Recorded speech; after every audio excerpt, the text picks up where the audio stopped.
ಪ್ರಕಟಿಸುವರು, ನಿನ್ನ ನೀತಿಯನ್ನು ಹೊಗಳುವರು.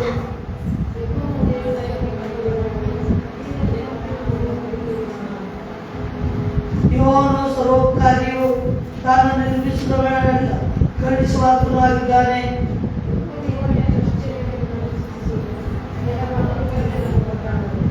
ಅವರು ನಿನ್ನ ರಾಜ್ಯ ಮಾರ್ಗವನ್ನು ಪ್ರಸಿದ್ಧಪಡಿಸುವರು, ನಿನ್ನ ಪ್ರತಾಪವನ್ನು ವರ್ಣಿಸುವರು.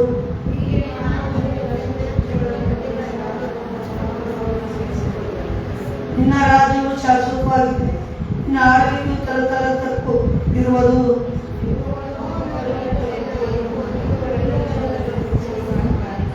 ಯೆಹೋವನೇ, ನಿನ್ನ ಎಲ್ಲ ಜೀವಿಗಳ ಕಣ್ಣುಗಳು ನಿನ್ನನ್ನೇ ನೋಡುತ್ತವೆ.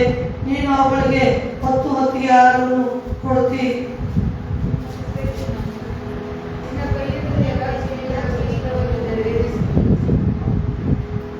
ಯೆಹೋವನ ಮಾರ್ಗಗಳೆಲ್ಲ ನೀತಿಯುಳ್ಳವುಗಳು, ಆತನ ಎಲ್ಲ ಕಾರ್ಯಗಳಲ್ಲಿ ಕೃಪೆ ತೋರಿಸುವನು.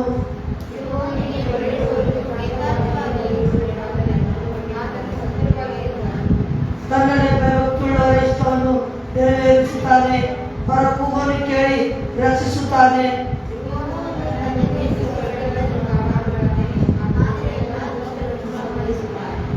ಒಟ್ಟಾಗಿ ಓದಿಕೊಳ್ಳೋಣ. ನನ್ನ ಬಾಯಿ ಅವರನ್ನು ಕೀರ್ತಿಸುವುದು, ಎಲ್ಲ ಜೀವಗಳ ಪರಿಶುದ್ಧ ನಾಮವನ್ನು ಯುಗಾಂತಗಳಲ್ಲಿ ಕೊಂಡಾಡಲಿ. ದೇವರ ವಾಕ್ಯವನ್ನು ಆಶಿಸಿ ಕೂತ್ಕೊಳ್ಳಿ. ಅದೇ ಸಂತೆ ಹಾಗೆ ಇಟ್ಕೊಳ್ಳಿ. ಇದ್ರಾಗ ಒಂದೊಂದು ಅಕ್ಷರ ಸೈಡ್ ಅದಾವ ನೋಡಿ, ಚಿಹ್ನೆಗಳು ನೋಡುತ್ತೀರ. 145 ಪಾಸ್ ಅವು ಇಬ್ರಿ ಅಕ್ಷರಗಳು. ಮತ್ತೇನು ಅಂತೇಳಿ ಶ್ರೀಗಳು ನೋಡಿ, ಅಲ್ಲಿ ಜಿಮೇಲ್ ಡೈರೆಕ್ಟ್ ಇಬ್ರಿ ಅಕ್ಷರ ಸತಿ ನೋಡಿದ್ರೆ ಎಷ್ಟು ಚೆನ್ನಾಗಲ್ಲ. ಹೆಸುಬ್ಯಾನಿ ಭಾಷೆ ಅದರ ಕೊಟ್ಟ ನೋಡಿ, ಪೂರ್ತಿ ಸಂಧಿವರೆಗೂ 22 ಅಕ್ಷರಗಳು ಅವ್ರು ನೋಡ್ತಾರೆ. ಗೊತ್ತಾಯ್ತು? ಈ ಕಡೆ ಸೈಡ್ ನೋಡಿ, ಪಟ್ಟುತ್ರಿ ಕಡೆ ದೇವರಿಸ್ಕೊಂಡು. Hallelujah, ಜೋರಾಗೋಣ hallelujah. ದೇವರ ಸನ್ನಿಧಿಯಲ್ಲಿ ಬರುವಾಗ ದೇವರು ಇದ್ದಾನೆ ಅನ್ನೋದಕ್ಕಾಗಿ ನಾವು ಯೋಚಿಸಿಕೊಂಡು ಬರಬೇಕು. ಹಲ್ಲೆಲೂಯಾ. ಆತನು ಇದ್ದಾನೆ ಅನ್ನೋದಕ್ಕಾಗಿ ನಾವು ಬಂದಿರುವಾಗ ನಾನು ಹೇಳ್ತೀನಿ, ನಿಜವಾಗಿ ಹೇಳ್ತೀನಿ, ಆತನ ಅದ್ಭುತ ಕಾರ್ಯಗಳು ನಾವು ನೋಡುತ್ತೇವೆ. ಆಮೇಲೆ ಹಲ್ಲೆಲೂಯಾ, ಹಲ್ಲೆಲೂಯಾ. ದೇವರು ಪ್ರಾರಂಭದಲ್ಲಿಯೂ ಆತನು ನಡೆಸುವಂತ ಸಮಯದಲ್ಲಿಯೂ ಆತನು ಇರುವಂತ ಸ್ಥಳದಲ್ಲಿಯೂ ಅದು ಏನಂದರೆ ಎಲ್ಲಿ ಕೆಲವು ಜನರು ಆತನ ಸನ್ನಿಧಿಯಲ್ಲಿ ಕೂಡ್ತಾರೋ ಅವರ ಮಧ್ಯದಲ್ಲಿ ಮಾತ್ರ ಇರುತ್ತಾನೆ ಅಂತ ಹೇಳಿದ್ದಾನೆ. ಆಮೇಲೆ ಹಲ್ಲೆಲೂಯಾ, ಹಲ್ಲೆಲೂಯಾ. ದೇವರು ಇದ್ದಾನೆ ಯಾವುದಾಗಿ ಅಂದರೆ ಕಷ್ಟವನ್ನು ಪರಿಹರಿಸುವುದಕ್ಕಾಗಿ, ರೋಗಿಗಳನ್ನು ಗುಣಪಡಿಸುವುದಕ್ಕಾಗಿ, ಹಲ್ಲೆಲೂಯಾ, ಮನಮುರಿದವರನ್ನು ಸಂತೈಸುವುದಕ್ಕಾಗಿ, ಪಾಪಿಗಳನ್ನು ರಕ್ಷಿಸುವುದಕ್ಕಾಗಿ ದೇವರಿದ್ದಾನೆ ಹೊರತು ಶಿಕ್ಷೆ ಕೊಡುವುದಕ್ಕಾಗಿ ದೇವರು ಅಲ್ಲ. ಹಲ್ಲೆಲೂಯಾ. ದೇವರು ಈ ಲೋಕದಲ್ಲಿ ಬಂದಿದ್ದು, ದೇವರು ಈ ಲೋಕದಲ್ಲಿ ಹುಟ್ಟಿದ್ದು ಶಿಕ್ಷೆ ಕೊಡುವುದಕ್ಕಾಗಿ, ಜನರನ್ನು ದಂಡಿಸುವುದಕ್ಕಾಗಿ ಹುಟ್ಟಲಿಲ್ಲ, ಜನರನ್ನು ತಿದ್ದುವುದಕ್ಕಾಗಿಯೂ ಸರಿಪಡಿಸುವುದಕ್ಕಾಗಿಯೂ ಅವರೊಂದಿಗೆ ವಾಸಿಸುವುದಕ್ಕಾಗಿ ದೇವರು ಹುಟ್ಟಿದ್ದಾನೆ. ಆಮೇಲೆ ಹಲ್ಲೆಲೂಯಾ, ಹಲ್ಲೆಲೂಯಾ. ದೇವರು ಹುಟ್ಟಿ ಬಂದಿದ್ದು ಅದಕ್ಕೆ ಕಾರಣಕ್ಕಾಗಿ ಪ್ರಿಯರೇ. ಅದಕ್ಕಾಗಿ ದೇವರ ಸನ್ನಿಧಿಯಲ್ಲಿ ಕೂತ್ಕೊಳ್ಳುವಂತ ನಿಮಗೂ ನಾನು ಯೇಸು ನಾಮದಲ್ಲಿ ಸಲ್ಲಿಸ್ತೇನೆ. ದೇವರಿಗೆ ಯಾರಿಗೆ ಯಾವ ಸ್ಥಳದಲ್ಲಿ ಕರೀತಾನೆ ಗೊತ್ತಾಗೋದಿಲ್ಲ, ಆದರೆ ದೇವರು ಕಂಡಿರುವಾಗ ದೇವರು ಆತನ ಉದ್ದೇಶಪೂರ್ವಕವಾಗಿ ಕರೀತಾನೆ. ಆಮೇಲೆ ಹಲ್ಲೆಲೂಯಾ. ಆತನ ಉದ್ದೇಶ ಇರುವಾಗಲೇ ದೇವರು ಕರೀತಾನೆ. ಆತನ ಉದ್ದೇಶ ಇದ್ದಿರುವಾಗಲೇ ದೇವರು ಏನ್ ಮಾಡ್ತಾರೆ, ಆಯ್ಕೆ ಮಾಡಿಕೊಳ್ತಾರೆ.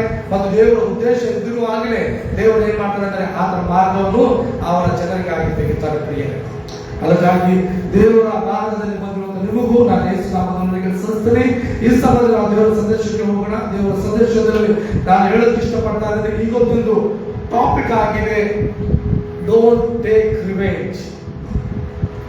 Don't take revenge. ಮೊದಲ ತೆಕ್ಕಲಕ್ಕೆ ಹೋಗಬೇಡ್ರಿ, ದೇಶ ತೆಗಿಲಕ್ಕೆ ಹೋಗಬೇಡಿರಿ, ಜಗಳ ಆಡಕ್ಕೆ ಹೋಗಬೇಡಿರಿ. Hallelujah, hallelujah. ಹೇಳ್ರಿ, ಇವತ್ತಿನ ಸಂದೇಶದ ಟಾಪಿಕ್ ಏನಾಗಿದೆ? Don't take revenge. ಹೇಳ್ರಿ, ಡೋಂಟ್ ಟೇಕ್ ರಿವೆಂಜ್. ದ್ವೇಷವನ್ನು ತೆಗೆದುಕೊಳ್ಳಬೇಡ್ರಿ. Hallelujah, hallelujah. ದ್ವೇಷವನ್ನು ಅಥವಾ ಕೋಪವನ್ನು ತೆಗೆದುಕೊಳ್ಳ ಹೋಗಬೇಡ್ರಿ.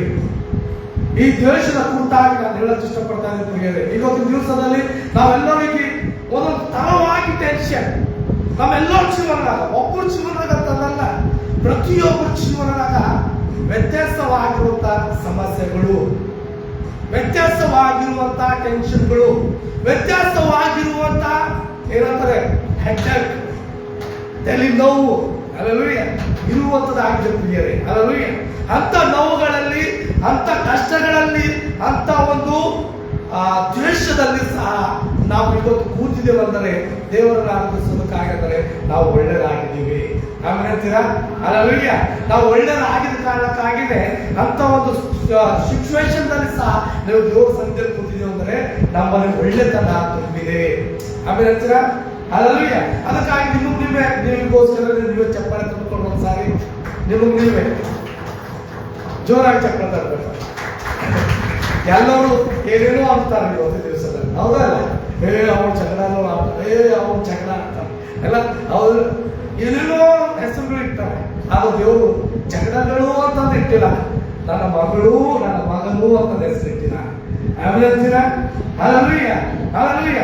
ಎಷ್ಟೋ ಜನರು ಏನಂತಾರೆ ಗೊತ್ತದ, ಅವರಲ್ಲಿ ಬಹಳ ತಲೆ ಹೊಚ್ಚಿ ಕೆಲಸಗಳು ಮಾಡ್ತಾರೆ. ದೇವರು ನಮಗೆ ಆ ತರವಾಗಿ ಕರೆದಿಲ್ಲ, ನಮಗೆ ಕರೆದಿದ್ದಾನೆ ಮಗನು ಮಗಳು ಅಂತಂತಾರೆ. ಅಲ್ಲೂಯ್ಯ ಅಲ್ಲೂಯ್ಯ. ಅದಕ್ಕಾಗಿನೇ ಇವತ್ತಿನ ದಿವಸದಲ್ಲಿ ನಾನು ಹೇಳಕ್ ಇಷ್ಟಪಡ್ತಾ ಇದ್ದೇನೆ ಏನಂದ್ರೆ ಗೊತ್ತು, ನೀವು ದ್ವೇಷವನ್ನು ತೆಗೆದುಕೊಳ್ಳಕ್ ಹೋಗಬೇಡ್ರಿ, ಕೋಪವನ್ನು ತೆಗೆದುಕೊಳ್ಳಕ್ ಹೋಗಬೇಡ್ರಿ. Alleluia. Don't take revenge, do not take revenge. Alleluia. ಅದನ್ನು ದೇವರಿಗೋಸ್ಕರ ಬಿಟ್ಬಿಡ್ರಿ. ಹೇಳ್ರಿ, ಅದನ್ನು ದೇವರಿಗೋಸ್ಕರ ಬಿಟ್ಬಿಡ್ರಿ.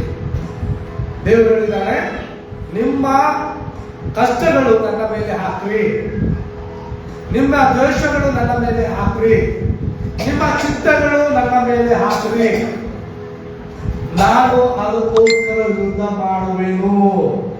ಆಮೇಲೆ ಅಲ್ಲೂಯ್ಯ. ನಾನು ಅದಕ್ಕೋಸ್ಕರ ಯುದ್ಧ ಮಾಡುವೆನು.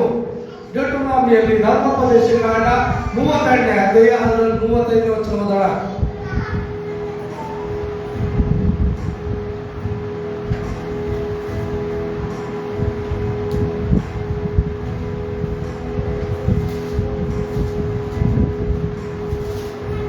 ಧರ್ಮೋಪದೇಶಕಾಂಡ 32ನೇ ಅಧ್ಯಾಯ 35ನೇ ವಚನ.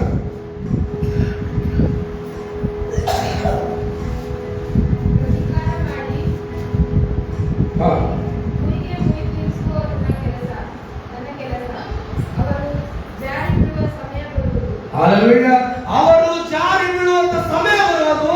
ಮೂವಿಗೆ ಮುಯಿ ತೀರಿಸಬೇಡಿ, ಮುಯಿಲು ನನ್ನ ಕೆಲಸ, ಮುಯಿ ತೀರಿಸೋದು ನನ್ನ ಕೆಲಸ. ಅವರು ಜಾರಿಗೆ ಬೀಳುವುದು. ಅವರಂದರೆ ಯಾರು? ನಮ್ಮ ವಿರುದ್ಧವಾಗಿ ನಿಂತಿರುವಂತ ಜನರು, ನಮ್ಮ ಚಿಂತನೆ ವಿರುದ್ಧವಾಗಿ ನಿಂತಿರುವಂತ ಜನರು, ನಮ್ಮ ವಿರುದ್ಧವಾಗಿ ನಿಂತಿರುವಂತ ಜನರು, ನಮಗೆ ನಾವೇ ಇವತ್ತು ಸಹಿಸಿಕೊಳ್ಳಲಾಗಿರುವಂತ ಆ ಒಂದು ಕಷ್ಟದಲ್ಲಿ, ಆ ಒಂದು ಸಮಸ್ಯೆಗಳಲ್ಲಿ ನಮ್ಮ ವಿರುದ್ಧವಾಗಿ ನಿಂತಿರುವಂತ ಜನರನ್ನು ಬಿಟ್ಟು ಬಿಡ್ರಿ. ಯಾಕಂದ್ರೆ ದೇವರು ಅವರಿಗೆ ಮೊಯಿ ತೀರಿಸ್ತಾನೆ, ಅವರಿಗೆ ಬಿಡಿಸುವಂತ ಸಮಯ ಬಂದಿದೆ ಅಂತ ಹೇಳ್ತಾ ಇದ್ದಾರೆ. ಅಲ್ಲೂಯ್ಯ. ಯಾರನ್ನು ಬಿಡಿಸುವಂತ ಸಮಯ?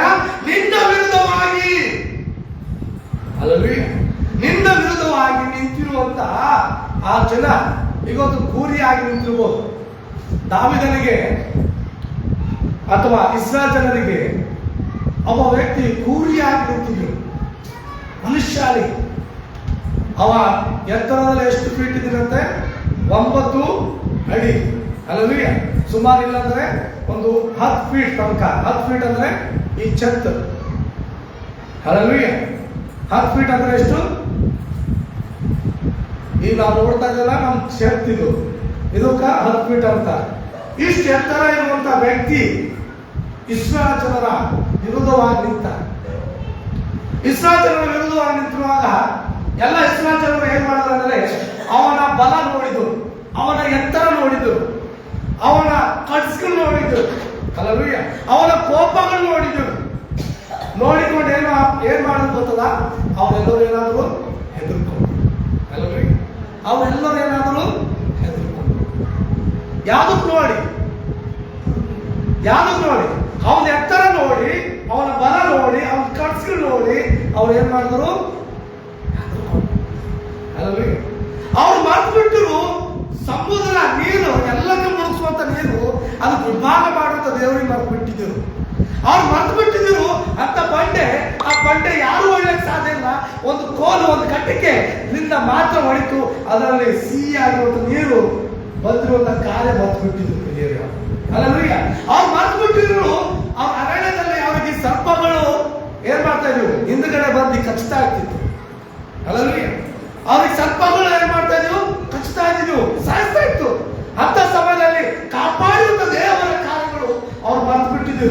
ಅವ್ರು ಮರ್ತು ಬಿಟ್ಟಿದ್ರು ಅಂತ ಕೂಗಿ ಫರೋಹನಿಗೆ ಅವನ ರಥದೊಂದಿಗೆ ಅವರ ಸೈನ್ಯದೊಂದಿಗೆ ನೀರಿನಲ್ಲಿ ಮುಳುಗಿಸಿರುವಂತ ದೇವರನ್ನು ಮರ್ತು ಬಿಟ್ಟು ಅವ್ರು ಏನ್ ನೋಡಿದ್ರು? ಎದುರು ಏನ್ ನೋಡ್ತಾ ಇದ್ರು? ಗೋಲಿಯಾತ್ ನೋಡ್ತಾ ಇದ್ರು. ಅವ್ನ ಹೈಟ್ ನೋಡ್ರಿ, ಏನ್ ನೋಡ್ತಿದ್ರು ಅವರು? ಅವ್ನ ಹೈಟ್, ಅವ್ನ ಪರ್ಸನಾಲಿಟಿ, ಅವ್ನ ಸ್ಟ್ರಾಂಗ್ ಇರುವಂತ ಕಟ್ಸ್ಗಳು, ಅದಕ್ಕೆ ನೋಡ್ಕೊಂಡು ಅವ್ರು ಏನ್ ಮಾಡಿದ್ರು? ಆದ್ರೆ ಅವ್ರ ಹಿಂದಿನ ಕಾರ್ಯ ಅವ್ರು ಏನ್ ಮಾಡಿದ್ರು?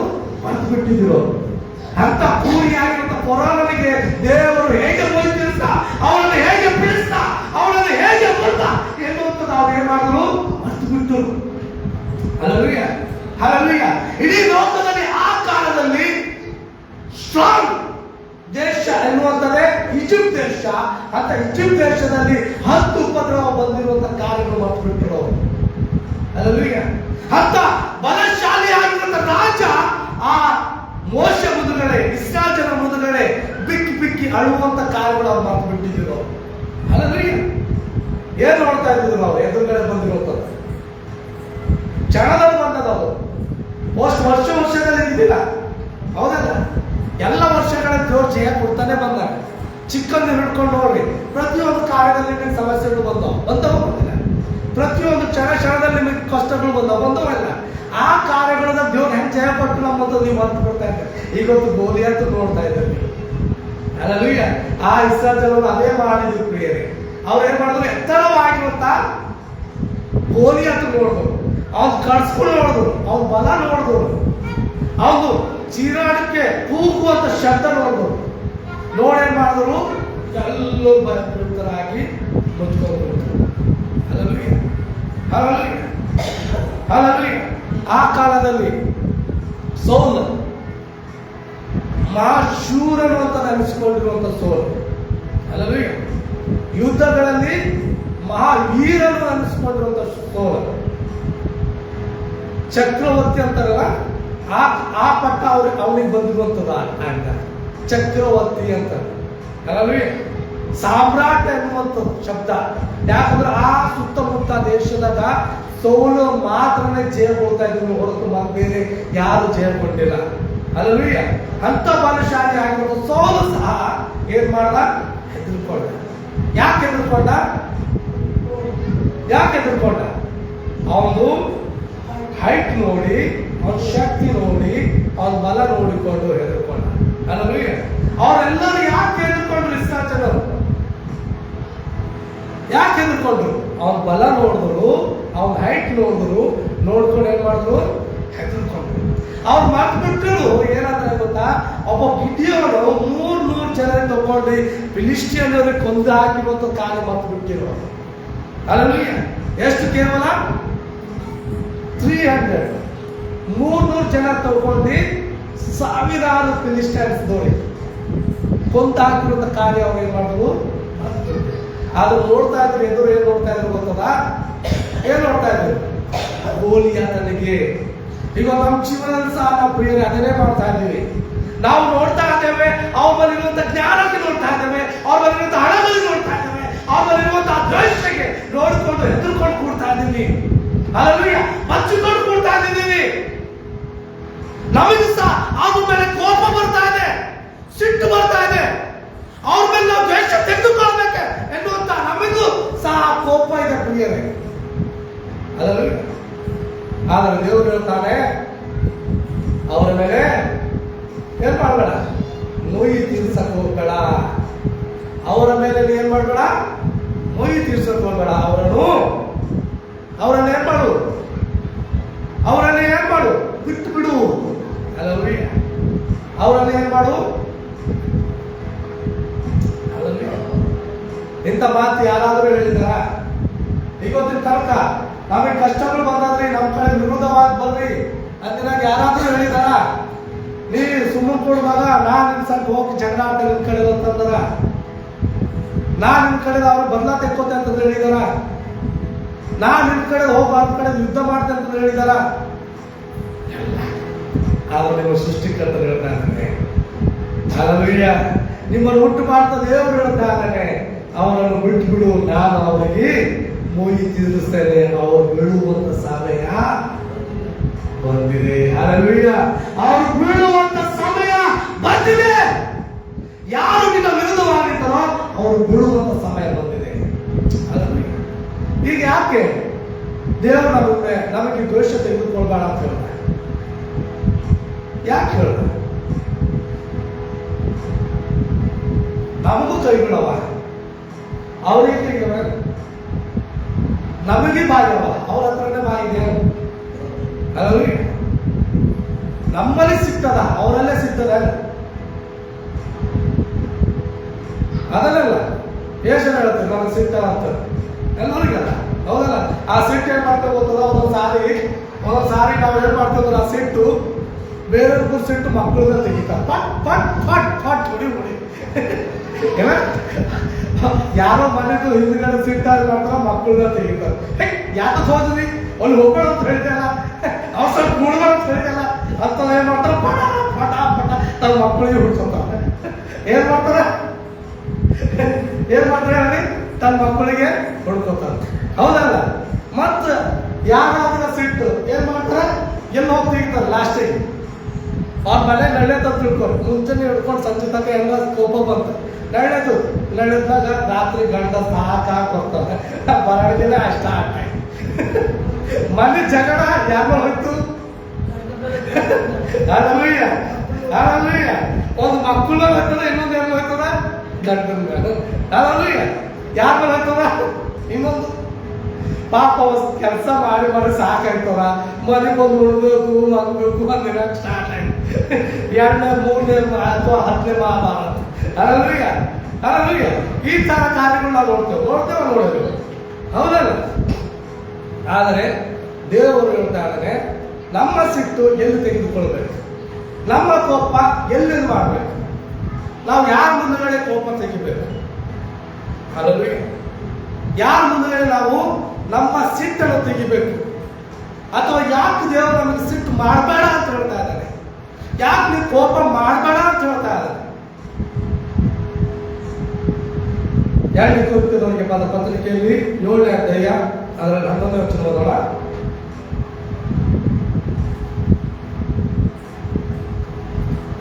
2 ಕೊರಿಂಥದವರಿಗೆ ಬರೆದ ಪತ್ರಿಕೆಯಲ್ಲಿ 7ನೇ ಅಧ್ಯಾಯ 11ನೇ ವಚನ.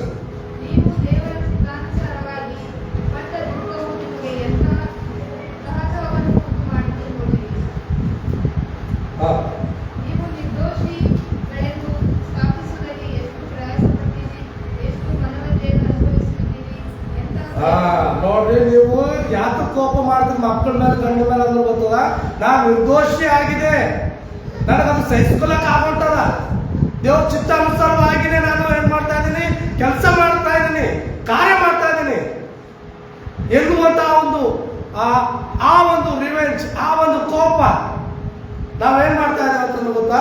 ನಾವು ನಮ್ಮ ಮಕ್ಕಳ ಮೇಲೆ, ಮತ್ತೆ ಆಮೇಲೆ ಗಂಡ ಆಗಿರೋ ಗಂಡನ ಮೇಲೆ, ಹೆಂಡತಿ ಆದ್ರೆ ಹೆಂಡತಿ ಮೇಲೆ ನಾವೇನ್ ಮಾಡ್ತೀವಿ, ಅದನ್ನು ತೆಗಿತಾನೆ ಇರ್ತಾ ಇರ್ತೀವಿ. Hallelujah hallelujah. ಮತ್ತೆ ಮುಂದೆ ಹೋಗ್ರಿ.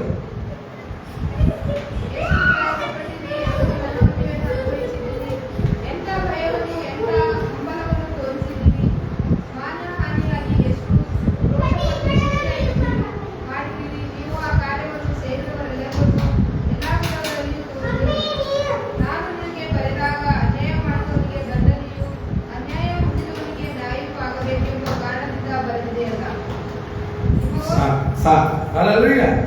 ಅಲ್ಲಿ ಸಾಫ್ಟ್ ಆಗಿ ಹೇಳ್ತಾ ಇದೆ, ಏನಂದ್ರೆ ಗೊತ್ತು, ನಾವು ಯಾವ ಮಟ್ಟಿಗಾಗಿ ನಾವು ಸಹಿಸ್ಕೊಳ್ತಾ ಇದ್ದೀವಿ ಅಂತಂದ್ರೆ, ಮೊದಲು ಓದ್ತೀರಾ, ನಾವು ಯಾವ ಮಟ್ಟಿಗಾಗಿ ನಾವು ಸಹಿಸ್ಕೊಳ್ತಾ ಇದ್ದೀವಿ ಅಂತಂದ್ರೆ,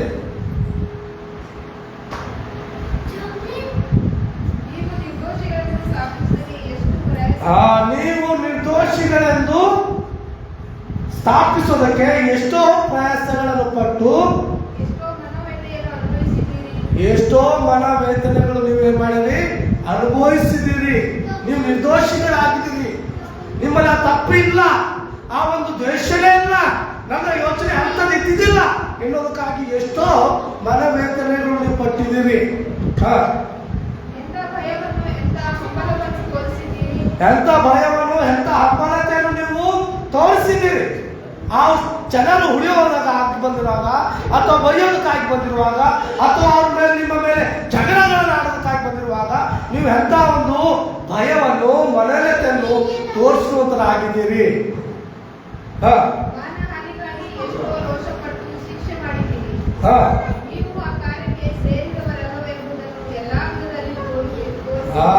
ನೀವು ಆ ಕಾರ್ಯಕ್ಕೆ ಸೇರಿದವರಲ್ಲ. ಯಾವ ಕಾರ್ಯಕ್ಕೆ? ರಿವೆಂಜ್ ತೆಕ್ಕುವಂತ ಕಾರ್ಯಕ್ಕೆ. ಬದಲ ಅಂತ ನೋಡಿ.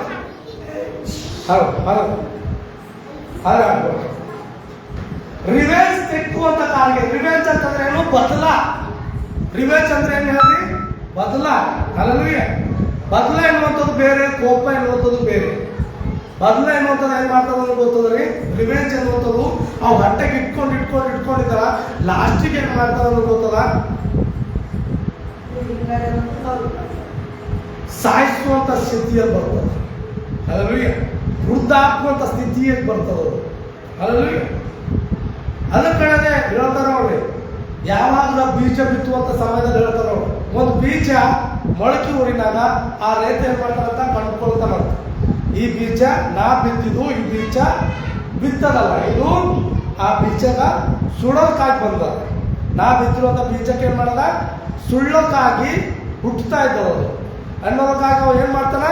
ಆ ಬೀಜ ಸುಟ್ಟೋಗ್ಬೇಕು. ಆ ಮರ ಯಾವ ಬೆಳೀತದ ನೋಡಿ ಅದ್ರ ಜೊತೆ ಅದು ಸುಟ್ಟೋಗ್ಬೇಕು. ಫಲ ಕೊಡುವಂತ ಮರ ಏನಾಗಬೇಕು?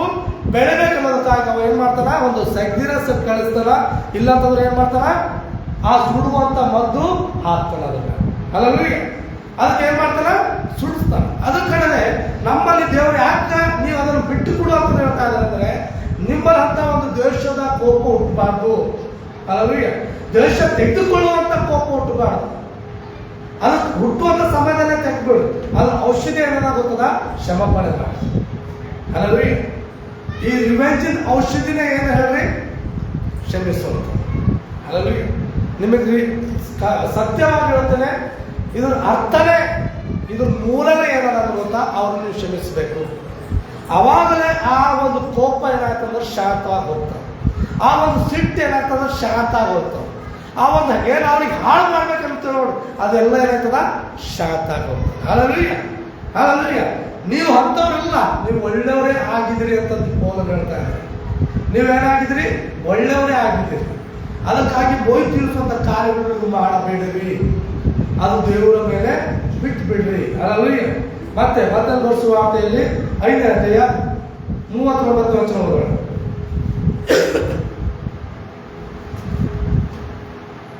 ಆದರೆ ನಾನು ನಿಮಗೆ ಹೇಳುವುದೇನೆಂದರೆ, ಕೆಡುಕನನ್ನು ಹೆದರಬೇಡಿರಿ.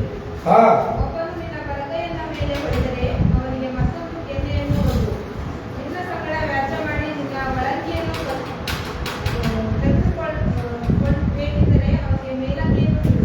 ಒಬ್ಬನು ಒಂದು ಮೇಲು ದೂರು ಬಾ ಎಂದು ನಾನು ನಿನ್ನನ್ನು ಬಿಟ್ಟಿದ್ದರೆ ಅವನ ಸಂಗಡ 2 ಮೇಲು ಹೋಗು. ನಿನ್ನನ್ನು ಬೇಡುವವನಿಗೆ ಕೊಡು, ನಿನ್ನಲ್ಲಿ ಕಡಾಯಿಸಿಕೊಳ್ಳಬೇಕೆಂದು ಬರುವವನಿಗೆ ಮುಖ ತಿರುಗಿಸಿಕೊಳ್ಳಬೇಡ. ಹಲ್ಲೆಲೂಯಾ. ಏನ್ ಹೇಳ್ತಾ ಇದೆ? ಮೊದಲನೇ ವಚನ ಓದ್ರಿ. ಕೆಡುಕನೊಂದಿಗೆ ಕೆಡುಕನನ್ನು ಎದುರಿಸಬೇಡ. ಮತ್ತೆ ಇನ್ನೊಂದು, ಕೆಡುಕನಿಗೆ ಎದುರಿಸ್ಲಕ್ ಹೋಗಬೇಡ. ಎದುರಿಸಿದಿರ ಅಂತಂದ್ರೆ ತಿಳ್ಕೊಳವ, ಹುಚ್ಚಿರ್ತಾನವ, ಕೋಪ ಕಷ್ಟ ಇರ್ತಾನೆ. ಆಗ ಏನ್ ಮಾಡ್ತಾನ ಗೊತ್ತಾಗಲ್ಲ. ಅಲ್ಲವೇ? ಅವ ನಿನಗೊಂದು ಕೆನ್ನೆ ಕೊಡಿದ್ರೆ ಏನ್ ಮಾಡ್ಬೇಕು? ಇನ್ನೊಂದು ಕೆನ್ನೆ ಕೊಡು. ಅಲ್ಲವೇ? ಯಾಕಂದ್ರೆ ಗೊತ್ತಾ? ಅವ ಕೆಡುಕನು ಅಲ್ಲ. ಅಲ್ಲವೇ? ಕೆಡುಕಂತಂದ್ರೇನು? ರಿವೆಂಜ್ ತೆಕ್ಕುವಂಥದ್ದು, ಮೊದಲ ತೆಕ್ಕುವಂಥ ವ್ಯಕ್ತಿ ಅವ. ಅವನೊಂದು ಕೆನ್ನೆ ಹೊಡೆದ್ರೆ ಇನ್ನೊಂದೇನು ಕೆನ್ನೆ ಮಾಡು, ಕೊಡು. ಅವನ ಜೊತೆ ಒಂದು ಮೇಲೆ ದೂರ ಹೋಗೋದು ಅಂತಂದ್ರೆ ಅವನಕ್ಕಿಂತ 2 ಮೇಲೆ ಏನ್ ಮಾಡಿ ನೀನು ದೂರ ಹೋಗು. ಆದರೆ ಅವನಿಗೆ ಹೆದಲಕ್ ಹೋಗಬೇಡ, ಅವನಿಗೆ ಕೆಡಿಸ್ಲಕ್ ಹೋಗಬೇಡ. Hallelujah, hallelujah. ಒಂದು ಕೆನ್ನೆ ಕುಡಿದರೆ ಇನ್ನೊಂದು ಕೆನ್ನೆ ಕುಡು ಅಂತಂದು ದೇವರು ಯಾಕೆ ಹೇಳಿದ?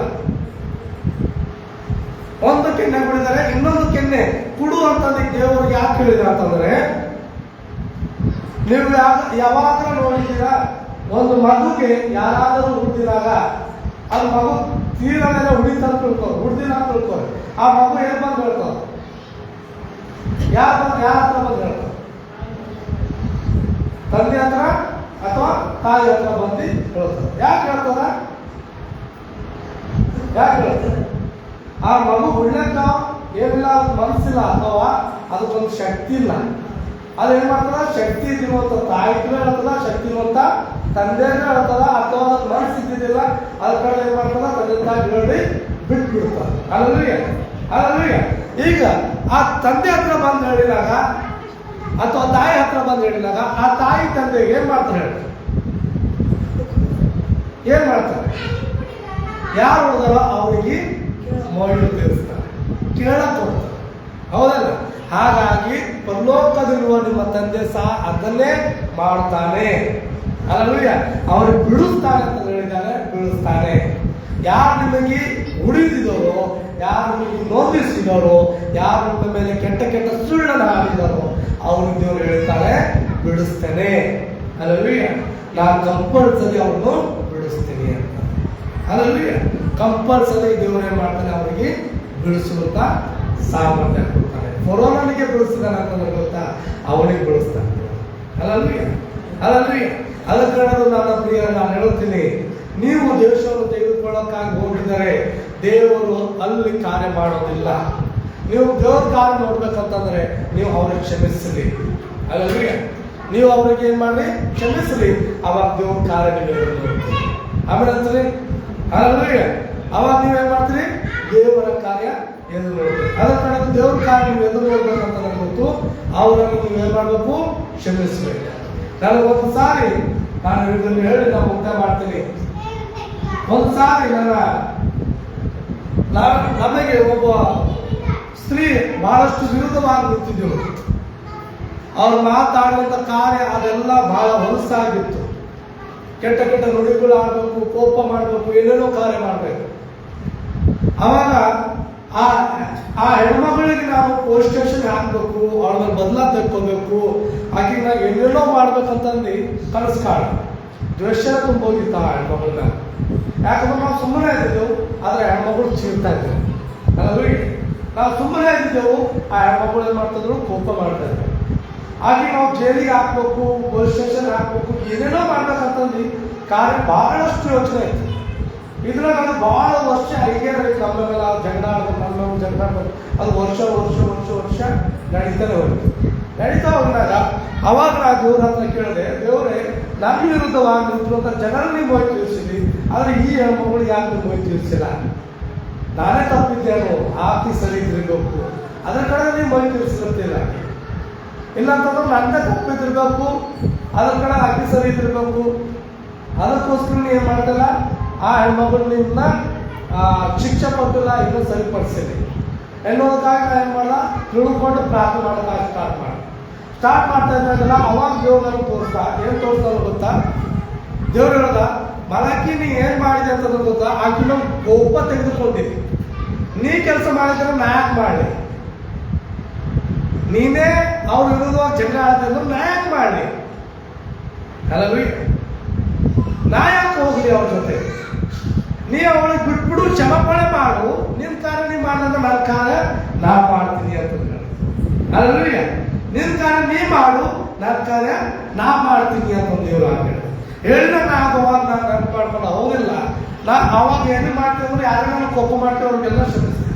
ಈಗೀಗ ನಾ ಕ್ಷಮಾಪಣೆ ಮಾಡಿಲ್ಲ, ಅದ್ರ ಕಡೆ ದೇವ್ರ ಕಾರ್ಯ ಎದುರು ನೋಡಿರಲಿಲ್ಲ ಇಷ್ಟು ದಿನ ಅಂತಂದು ಏನ್ ಮಾಡಿದ್ರು, ಆ ಹೆಣ್ಮಗಳು ಹೆಸರು ತೆಗೆದುಕೊಂಡು ಅವ್ರು ನನಗೆ ವಿರುದ್ಧವಾಗಿ ಇದು ಮಾಡಿದ್ರು, ಅದೆಲ್ಲ ನಾನು ಮಾಡ್ಕೊಂಡ್ರೆ ಆಕೆ ನಾ ಕ್ಷಮಿಸ್ತೇನೆ, ಆಕೆ ನಾ ಕ್ಷಮಿಸ್ತೇನೆ ಅಂತ ಹೇಳಿ ಮನಸಾರೆ ಬಿಟ್ಕೊಟ್ಟ. ನಂದೆಲ್ಲ ಟೆನ್ಷನ್ ಏನ್ ಮಾಡ್ದ, ಬಿಟ್ಕೊಟ್ಟ. ಸರಳವಾದ ಅವಳು ನಾನು ಮುಂದ್ಗಡೆ ಹೋದ್ರು ನಾನು ಕೋಪ ಬರ್ತೀನಿ, ಸಿಟ್ಟು ಬರ್ತೀನಿ. ಆ ಕ್ಷಮಾಪಣೆ ಮಾಡಾಕಿ ನಾನು ಮುಂದ್ಗಡೆ ಹೋದ್ರು ನಾನು ಹಕ್ಕೋತಾನೆ ಹೋಗ್ತೀನಿ, ಕಟ್ಟಿ ಕೋಪ ಬರ್ತಿದ್ದೆ ನನಗೆ. ಯಾಕಂದ್ರು ನಾನು ಮಾಡ್ದ ಕ್ಷಮಾಪಣೆ ಮಾಡಿ. ಹಲ್ಲೆಲೂಯಾ. ಹಾಗೆ ಮಾಡಿದಾಗ ಕೆಲವೊಂದು ದಿವಸಗಳೇ ನಂತರ ನಾನು ನೋಡಿದೆ ಏನಂತ ಗೊತ್ತಾ, ಅವ್ರ ಮನೆಯಲ್ಲೇ ಜಗಳ ಆಗಿ ಅವ್ರ ಮಗನೇ ಆಕೆಗೆ ಹೆಣ್ಮಗಳಿಗೆ ಚಪ್ಪಲಿ ದುಡಿಯುವಂತ ಕಾರ್ಯ. ಅವಳು ಜಾಸ್ತಿ ದಿವಸ ಉಳಿಯೋದು ಹೋದೇ ಬಿಟ್ರು. ಅದರಲ್ಲಿ ದೇವರು ತಿಳಿಸ್ತಾನೆ. ಅಂತ ಕೂಲಿ ಆಗಿರಲಿ, ಅಂತ ಜನರಾಗಿರಲಿ, ದೇವರು ತಿಳಿಸ್ತಾನೆ. ನಮ್ಮ ವಿರುದ್ಧವಾಗಿ, ನೀತಿವಂತರ ವಿರುದ್ಧವಾಗಿ ನಿಂತಿರುವುದು ದೇವರ ವಿರುದ್ಧವಾಗಿ ನಿಂತಿತರವಾಗಿದೆ. Hallelujah, hallelujah. ಪಾಪಿಗಳ ವಿರುದ್ಧವಾಗಿ ನಿಂತಿರುವಂಥದ್ದು ಅದು ಸೈತಾನನು, ನೀತಿವಂತರ ವಿರುದ್ಧ ಸಂಘ ನಿಂತಿರೋದು ಯಾರು? ದೇವರು. Hallelujah, hallelujah. ಅದಕ್ಕಾಗಿ ದೇವರು ಕಂಪಲ್ಸರಿ ಏನ್ ಮಾಡ್ತಾನೆ ಅಂತ ಗೊತ್ತದ, ಆತನು ಕಾರ್ಯವನ್ನು ತೆಗೆದುಕೊಳ್ತಾನೆ. ಅದಕ್ಕಾಗಿ ನೀವು ಒಂದೇ ಕೆಲಸ ಮಾಡಬೇಕು. ಏನ್ ಮಾಡ್ಬೇಕಂದ್ರೆ ಕ್ಷಮಾಪಣೆ ಮಾಡಿ ದೇವರ ಕಾರ್ಯ ನೋಡಿ ದೇವರು ಜಯಶಾಲಿಯಾಗಿ ನಡೆಸ್ತಾರೆ. ಆಮೇಲೆ ಅಂತೀರಾ ಹಲ್ಲೆಲೂಯಾ. ಅದಕ್ಕಾಗಿ ಕ್ಷಮಾಪಣೆ ಮಾಡಿ. ಕ್ಷಮಾಪಣೆ ಬಹಳ ಬೆಸ್ಟ್ ಔಷಧಿ ಅದ. BP ಉಂಟು ಮಾಡೋದು. ಯಾರು ಕ್ಷಮಿಸ್ತೀರ ನೋಡ್ರಿ ಅವ್ರ ಹತ್ರ BP ಇರೋದು. ಯಾರು ಕ್ಷಮಿಸ್ತೀರ ನೋಡ್ರಿ ಅವ್ರ ಹತ್ರ ಶುಗರ್ ಇರೋದು. ಯಾರು ಕ್ಷಮಿಸ್ತೀರ ನೋಡ್ರಿ ಅವ್ರ ಟೆನ್ಷನ್ ಇರೋದು. ಎಲ್ಲ ಟೈಮಿಗೆ ನಕ್ಕೋತಾನೆ ಇರ್ತೀವಿ. ಹಲ್ಲೆಲೂಯಾ. ಕ್ಷಮಿಸಿ ನೋಡ್ರಿ ನಿಮ್ಮಲ್ಲಿ ಬಹಳ ಸಮಾಧಾನ ಇರ್ತದೆ. Hallelujah, hallelujah. ಅದಕ್ಕೆ ಕಳೆದು ಬೆಸ್ಟ್ ನಿಮಗೆ ಮೆಡಿಸನ್ ನಿಮ್ಗೆ ಈ ಲೋಕದಲ್ಲಿ ಸಿಗ್ಬೇಕನ್ನೋದಕ್ಕೋಸ್ಕರ BP, ಶುಗರ್ಗೆ, ಸಮಾಧಾನಕ್ಕೆ ಅದು ಯಾವುದು ಮೆಡಿಸನ್ ಅಂದ್ರೆ ಕ್ಷಮಾಪಣೆ. Hallelujah, hallelujah. ಕ್ಷಮಿಸ್ರಿ, ದೇವ್ರ ಕಾರ್ಯ ಮಾಡ್ತಾರೆ. ಆಮೇಲೆ ಅಂತೀರಿ ಹಲ್ಲೆಲೂಯಾ, ಹಲ್ಲೆಲೂಯಾ. ಅದಕ್ಕೆ ಕಳೆದು ಕೋಪ ತೆಗೆದುಕೊಳ್ಳೋಕೆ ಹೋಗಬಾರ್ದು. ಕೋಪದಿಂದ ಪಾಪ ಹುಟ್ಟುತ್ತದೆ, ಪಾಪದಿಂದ ಮರಣ ಹುಟ್ಟುತ್ತದೆ. Hallelujah, hallelujah. ಅದಕ್ಕೆ ಕ್ಷಮಾಪಣೆ ಮಾಡಿರಿ. ಕ್ಷಮಾಪಣೆ ಮಾಡೋದ್ರಿಂದ ದೇವರ ಮಕ್ಕಳೆನಿಸಿಕೊಳ್ಳುವವರಿಗೆ ಪರಲೋಕ ರಾಜ್ಯವು ನಿಮ್ಮದೇ. ಆಮೇಲೆ ಅಂತೀರಿ ಹಲ್ಲೆಲೂಯಾ. ಅದಕ್ಕೆ ದೇವರಲ್ಲಿ ಶಾಂತ ರೂಪವಾಗಿ ಬೆಳೆಯಲಿ. ಇರೋದು ಒಂದೇ ಜೀವನ, ಮತ್ತೆ ಇಟ್ಟಿಟ್ಕೊಂಡ್ ಸಾರಿ ಸಿಗಲ್ದು. ಹಲ್ಲೆಲೂಯಾ. ಮತ್ತೆ ಇಟ್ಟಿಟ್ಕೊಂಡ್ ಸಾರಿ ನಾವು ಹುಟ್ಟು ಬರೋದೆವು, ಇಟ್ಟಿಟ್ಕೊಂಡ್ ಸಾರಿ ಕುಟುಂಬ ಸಿಗೋದು ನಮಗೆ. ಪದೇ ಪದೇ ನಿಮ್ಮ ಅತ್ತಿ ಸಿಗೋಳು, ನಿಮ್ಮ ಸೊಸೆ ಸಿಗೋಳು, ಮತ್ತೆ ನಿಮಗೆ ಮಗ ಸಿಗಲು, ನಿಮಗೆ ತಾಯಿ ಸಿಗಲು, ನಿಮಗೆ ತಂದೆ ಸಿಗಲು, ಇಟ್ಟಿಟ್ಕೊಂಡ್ ಸಾರಿ ನಿಮಗೆ ಏನ್ ಮಾಡಿ ಸಿಗಲ್ಲ, ಮಗಳು ಸಿಗಲು. ಹಲ್ಲೆಲೂಯಾ. ಅದ್ರ ಕಡೆ ಇರೋದು ಒಂದೇ ಜೀವನ. ಪ್ರತಿಯೊಬ್ಬರು ಕ್ಷಮಿಸ್ರಿ, ಒಂದು ಕುಟುಂಬ ಬೆಳೆಯಿರಿ. ಇರೋದು ಒಂದೇ ಜೀವನ. ಯಾವಾಗ ಹೋಗ್ತದೋ ಏನಾಗ್ತದೋ ಗೊತ್ತಾಗೋದಿಲ್ಲ. ಪ್ರೀತಿಯಿಂದ ನಡ್ಕೊಂಡ್ರಿ. ದೇವರು ನಿಮ್ಮನ್ನು ಆಶೀರ್ವದಿಸಲಿ. ದೇವರಿಗೆ ವಾಕ್ಯದಿಂದ ನಿಮ್ಮನ್ನು ಬಲಪಡಿಸಲಿ. ಪ್ರಾರ್ಥನೆ ಮಾಡಿಕೊಳ್ಳೋಣ. ಎಲ್ಲರೂ ಕಡೆಗಳನ್ನು ಮುಚ್ಚಿಕೊಂಡು ಪ್ರಾರ್ಥನೆ ಮಾಡಿಕೊಳ್ಳೋಣ.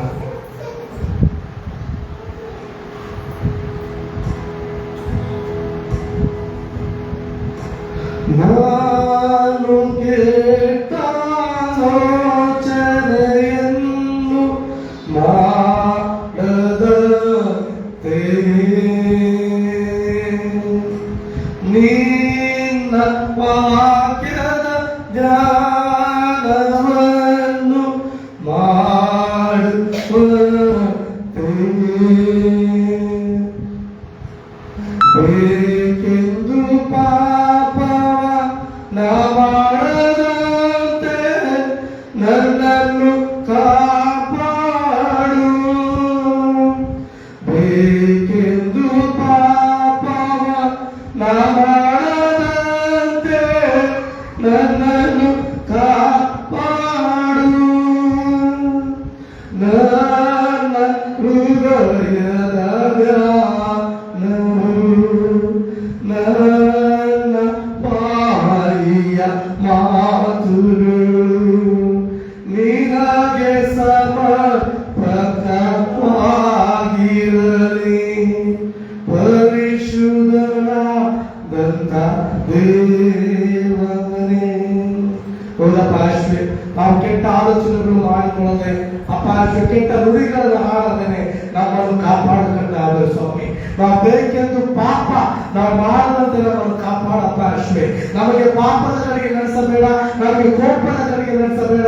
ನಿನ್ನ ಪ್ರೀತಿಯಲ್ಲಿ, ಅಣ್ಣನಲ್ಲಿ, ಸಮಾಧಾನದಲ್ಲಿ ನಮ್ಮನ್ನು ನಡೆಸು ಅಪ್ಪ ಅಶ್ವೇ. ನಮಗೆ ಕೊಟ್ಟಿರುವಂತ ಕುಟುಂಬದಲ್ಲಿ ನಾವು ಪ್ರೀತಿವಂತರಾಗಿರ್ಬೇಕು ಅಪ್ಪ ಅಶ್ವೇ. ನಮಗೆ ಸಿಕ್ಕಿರುವಂತ ಕುಟುಂಬದಲ್ಲಿ ಅಪ್ಪ ಅಶ್ವೇ ನಾವು ಸಂತೋಷ ಪಡುವವರಾಗಿರ್ಬೇಕು. ಅದರಲ್ಲಿ ಆನಂದಿಸುವುದಕ್ಕಾಗಿ ನಮಗೆ ಸಹಕರಿಸಪ್ಪ ಅಶ್ವೇ. ಆಶೀರ್ವಾದ ಮಾಡಿದಕ್ಕಾಗಿ ಸ್ತೋತ್ರ, ಬಲಪಡಿಸೋದಕ್ಕಾಗಿ ಸ್ತೋತ್ರ. ನಿನ್ನ ಅದ್ಭುತ ಕಾರ್ಯಗಳಲ್ಲಿ ನಡೆಸ್ತಕ್ಕಾಗಿ ಸ್ತೋತ್ರ. ಯೇಸು ನಾಮದಲ್ಲಿ ಪ್ರಾರ್ಥನೆ ತಂದೆ. Amen, amen. ಈ ಸಮಯದಲ್ಲಿ ನಾವು ಕರ್ತನ ಭೋಜನೆಗೆ ಹೋಗೋಣ. ಯಾರು ನೀರಿನಲ್ಲಿ ಮುಳುಗಿ ದೀಕ್ಷಾಸ್ನಾನ ಮಾಡಿಸಿಕೊಂಡಿದ್ರು ಅವ್ರು ಮಾತ್ರ ನಿಂತಿಕೊಳ್ಳ್ರಿ. ನೀರಿನಲ್ಲಿ ಮುಳುಗಿ ದೀಕ್ಷಾಸ್ನಾನ ಮಾಡಿಸಿಕೊಂಡಿರೋರು ಮಾತ್ರ ನಿಂತಿಕೊಳ್ಳಬೇಕು. ನಾವು ಕರ್ತನ ಭೋಜನ ಕಡೆಗೆ ಹೋಗೋಣ.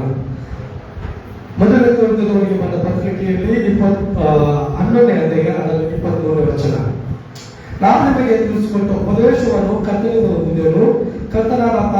ಕರ್ತನಾದ ಯೇಸು ತಾನು ಹಿಡಿಯಲ್ಪಟ್ಟ ರಾತ್ರಿಯಲ್ಲಿ ರೊಟ್ಟಿಯನ್ನು ಮುಗಿದುಕೊಂಡು ದೇವರಿಗೆ ಸ್ತೋತ್ರ ಮಾಡಿ ಮುರಿದು, ಇದು ನಿಮಗೋಸ್ಕರವಾಗಿರುವ ನನ್ನ ದೇಹ, ನನ್ನನ್ನು ನೆನೆಸುವುದಕ್ಕೋಸ್ಕರ ಹೀಗೆ ಮಾಡಿರಿ ಅಂದನು.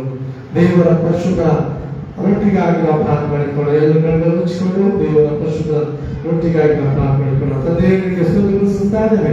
ಈ ರೊಟ್ಟಿಯನ್ನು ತೆಗೆದುಕೊಂಡು ದೇವರಿಗೆ ಸ್ತೋತ್ರ ಮಾಡಿ ಮುರಿದು ಕಟ್ಟಾದ ಸ್ವಾಮಿ, ನೀನು ಹೇಳಿದಿ ಇದು ನಿಮಗೋಸ್ಕರವಾಗಿ ನನ್ನ ದೇಹ, ನನ್ನನ್ನು ನೆನೆಸುವುದಕ್ಕೋಸ್ಕರ ಹೀಗೆ ಮಾಡಲಿ ಅಂತ ಹೇಳಿದ ಮಾತು. ಈ ರೊಟ್ಟಿನ ಆಶೀರ್ವಾದ ಪರಿಶುದ್ಧ ರೊಟ್ಟಿ ನಾವು ತಿನ್ನುವಾಗ ನಿನ್ನ ಪರಿಶುದ್ಧತೆಯನ್ನು ನಾವು ಜೀವಿಸೋದಕ್ಕೆ ಸಹಕರಿಸು. ನಾವು ಏಕೆಂದರೆ ಬೆಳೆಯೋದಕ್ಕಾಗಿ ನಾವು ಸಹಕರಿಸು. ನಾವು ಅನನ್ಯತೆಯಲ್ಲಿ ನಡೆಯೋದಕ್ಕಾಗಿ ನಮಗೆ ಸಹಕರಿಸು. ಅಪ್ಪ ಆಶು ನಾವು ಒಗ್ಗಟ್ಟಿನಲ್ಲಿ ಜೀವಿಸೋದಕ್ಕೆ ನಮಗೆ ಸಹಕರಿಸಪ್ಪ. ಆಶೀರ್ವಾದ ಮಾಡಿ ಬಲಪಡಿಸಿ ರೊಟ್ಟಿಯನ್ನು ಆಶೀರ್ವಿಸುವುದಕ್ಕಾಗಿ ಸ್ತೋತ್ರ. ಇದು ನಾವು ತೆಗೆದುಕೊಳ್ಳುವಾಗ ನೀನು ನಾವು ನೆನೆಸಿಕೊಳ್ತೇವೆ. ನಮ್ಮ ಮರಣವನ್ನು ನಾವು ನೆನೆಸಿಕೊಳ್ತೇವೆ. ನಿಮ್ಮ ಶರೀರವನ್ನು ತಿಂದು ನಮ್ಮ ಶರೀರ ಬಲಗೊಳ್ಳಲಿ ಎನ್ನುವುದಕ್ಕಾಗಿ ನಾವು ಪ್ರಾರ್ಥಿಸುತ್ತೇವೆ. ನಮಗೇನೇ ರೋಗ ಇರಲಿ ಅದನ್ನೆಲ್ಲ ತೆಗಿ ಅಪ್ಪ. ನಿನಗೆ ರೋಗ ಇದ್ದಿಲ್ಲ, ಹಾಗೆ ನಮಗೂ ಸಹ ರೋಗ ಇರಬಾರ್ದು. ನಿನ್ನಲ್ಲಿ ಪಾಪ ಇರಲಿಲ್ಲ, ಹಾಗೆ ನಮ್ಮಲ್ಲಿ ಸಹ ಪಾಪ ಇರಬಾರ್ದು. ನಿನ್ನಲ್ಲಿ ಅಪ್ಪ ಯಾವುದು ಸಿಟ್ಟು ಕೋಪಗಳಿರಲಿಲ್ಲ, ನಮ್ಮಲ್ಲಿ ಸಹ ಇರಬಾರದು. ಈ ಪರಿಶುದ್ಧ ದೇವರು ತಿನ್ನುವಾಗ ನಾವು ನಿನ್ನನ್ನು ನೆನೆಸಿಕೊಂಡು ನಾವು ತಿನ್ನುವವರಾಗಿರ್ತೇವೆ. ಆಶೀರ್ವಿಸುವ ಬಲಪಡಿಸು ಯೇಸುವಿನ ತಂದೆ, ಆಮೆನ್. ಊಟ ಆದ ಮೇಲೆ ಆತನು ಅದೇ ರೀತಿಯಾಗಿ ಪಾತ್ರೆ ತೆಗೆದುಕೊಂಡು, ಈ ಪಾತ್ರೆಯು ನನ್ನ ರಕ್ತದಿಂದ ಸ್ಥಾಪಿಸುವ ಹೊಸ ಒಡಂಬಡಿಕೆಯನ್ನು ಸೂಚಿಸುತ್ತದೆ. ನೀವು ಇದರಲ್ಲಿ ಪಾನ ಮಾಡುವಾಗೆಲ್ಲ ನನ್ನನ್ನು ನೆನೆಸುವುದಕ್ಕೋಸ್ಕರ ಪಾನ ಮಾಡಿರಿ ಅಂದನು. ದೇವರ ಪರಿಶುದ್ಧ ರಕ್ತಕ್ಕಾಗಿ ಪ್ರಾರ್ಥಿಸೋಣ. ದೇವರಿಗೆ ಈ ಪರಿಶುದ್ಧ ರಕ್ತಕ್ಕಾಗಿ ಸ್ತೋತ್ರ. ಈ ರಕ್ತವನ್ನು ನಾವು ಕುಡಿಯುವಾಗ ನಾವು ನೆನೆಸಿಕೊಳ್ಳುತ್ತೇವೆ. ಆ ಮರಣದ ಕಾರ್ಯಗಳನ್ನು ನೆನೆಸಿಕೊಳ್ಳುತ್ತೇವೆ. ಆ ತ್ಯಾಗದ ಕಾರ್ಯಗಳನ್ನು ನೆನೆಸಿಕೊಳ್ಳುತ್ತೇವೆ ಅಪ್ಪ. ನಾವು ನೆನೆಸಿಕೊಳ್ಳುತ್ತೇವೆ ಅಪ್ಪ. ಆ ರಕ್ತ ಸೂಚಿಸುವಂತ ರಕ್ತವನ್ನು ನಾವು ನೆನೆಸಿಕೊಳ್ಳುತ್ತೇವೆ. ನಮ್ಮ ಪಾಪಗಳನ್ನು ಕ್ಷಮಿಸೋದಕ್ಕಾಗಿ ಸುರಿಯಲ್ಪಟ್ಟಂತ ರಕ್ತವನ್ನು ಅಪ್ಪ. ಇದನ್ನು ನಾವು ತೆಗೆದುಕೊಳ್ಳುವಾಗ ನಮ್ಮ ಪ್ರೀತಿಯಲ್ಲಿ ಅನನ್ಯತೆಯಲ್ಲಿ ಅಪ್ಪ ನೀನು ಬರೋದಕ್ಕೆ ನಾವು ಸಾಕ್ಷಿಗಳಾಗಿ ನಿಲ್ಲೋದಕ್ಕಾಗಿ ಸಹಕರಿಸಬೇಕೆಂಬುದಕ್ಕಾಗಿ ನಾವು ತೆಗೆದುಕೊಳ್ಳುತ್ತೇವೆ ಅಪ್ಪ. ನಿನ್ನ ರಕ್ತದಿಂದ ನಮ್ಮ ಪಾಪವನ್ನು ತೊಳೆದು ಶುದ್ಧಿಗೊಳಿಸು. ನಿಮ್ಮ ಐಕ್ಯತೆಯಲ್ಲಿ ನಮ್ಮನ್ನು ನಡೆಸು. ನಿಮ್ಮ ಅನನ್ಯತೆಯಲ್ಲಿ ನಮ್ಮನ್ನು ನಡೆಸಪ್ಪ. ಆಶೀರ್ವಾದ ಮಾಡಿದಕ್ಕಾಗಿ ಸ್ತೋತ್ರ ಯೇಸುವಿನ ತಂದೆ, ಆಮೆನ್. ದೇವರ ಪರಿಶುದ್ಧ ರಕ್ತ, ದೇವರ ಪರಿಶುದ್ಧ ಶರೀರ ನಿಮಗೆ ತಂದು ಕೊಡುವಾಗ ನಿಮಗೆ ನೀವೇ ಪ್ರಾರ್ಥನೆ ಪೂರ್ವಕವಾಗಿ ನಿಂತುಕೊಂಡು ಆತನ ಪರಿಶುದ್ಧ ರಕ್ತದಲ್ಲಿ ಶರೀರದಲ್ಲಿ ಭಾಗವಹಿಸಿಕೊಳ್ಳಬೇಕನ್ನ ಕೇಳಿಕೊಳ್ಳುತ್ತೇನೆ. ನಿಮ್ಮ ಹತ್ರ ದೇವರ ಪರಿಶುದ್ಧ ರಕ್ತ, ಪರಿಶುದ್ಧ ದೇಹ ತಂದು ಕೊಡುವಾಗ ನೀವು ಪ್ರಾರ್ಥನೆ ಪೂರ್ವಕವಾಗಿ ನಿಂತುಕೊಳ್ಳಿ. ನಿಮಗೆ ಆತನ ಪರಿಶುದ್ಧ ರಕ್ತ, ಪರಿಶುದ್ಧ ದೇಹ ತಂದು ಕೊಡುವಂಥದ್ದಾಗಿರ್ತದೆ. ಎಲ್ಲರೂ ನಿಮಗೆ ನೀವು ಪ್ರಾರ್ಥನೆ ಪೂರ್ವಕವಾಗಿ ನಿಂತುಕೊಳ್ಳ್ರಿ.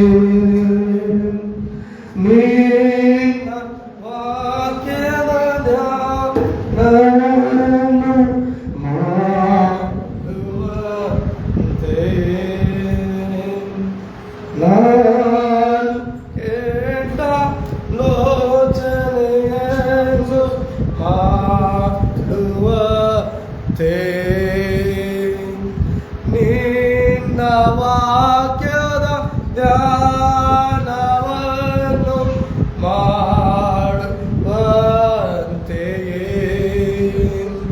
ಬೇಕೆಂದು ಪಾಪವ ನಾ ಮಾಡದಂತೆ ನನ್ನನ್ನು ಕಾಪಾಡು. ಬೇಕೆಂದು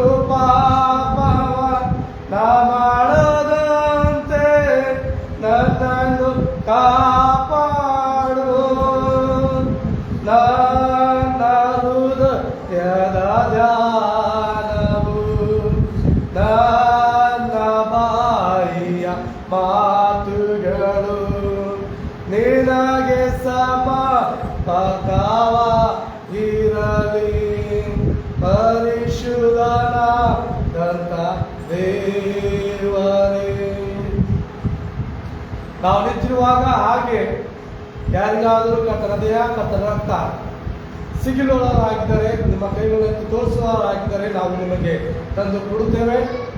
ಎಲ್ಲರೂ ಪಡೆದುಕೊಳ್ಳುವಂತರಾಗಿದ್ದರೆ ನಿಮಗೆ ನೀವೇ ಪ್ರಾರ್ಥನಾಪೂರ್ವಕವಾಗಿ ಈ ಪರಿಶುದ್ಧ ದೇಹದಲ್ಲಿ ತೆಗೆದುಕೊಂಡು ತಿನ್ನಲಿ.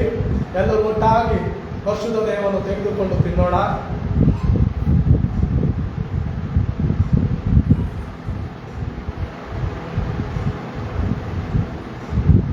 ಹಾಗೆ ನೀವು ಹಿಡಿದಿರುವಂತ ಈ ಪಾತ್ರೆಯನ್ನು ದೇವರ ರಕ್ತದಿಂದ ಸ್ಥಾಪಿಸುವಂತ ಪ್ರಾರ್ಥನೆಯನ್ನು ಇದನ್ನು ತೆಗೆದುಕೊಂಡು ಎಲ್ಲರೂ ಒಟ್ಟಾಗಿ ಸೇರಿಕೊಂಡು ತೆಗೆದು ಕುಡಿಯೋಣ.